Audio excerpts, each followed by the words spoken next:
খুব একটা আগে থেকে প্ল্যান করা নয়।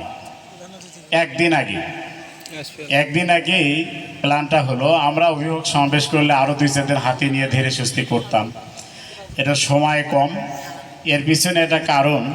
হয়তো আপনারা আমার পিছনে যে ব্যানার আছে, ব্যানারে লক্ষ্য করছেন যে সুন্দরগঞ্জ আসনে যিনি এমপি পদপ্রার্থী বাংলাদেশ জামাতে ইসলামী, উনি আজকে ওনার ওই ভোট প্ল্যান অনুযায়ী সারা ছাপুরহাটি ইউনিয়নে উনি উঠান বৈঠক করতেছেন, বিভিন্ন জায়গায় কথাবার্তা বলছেন।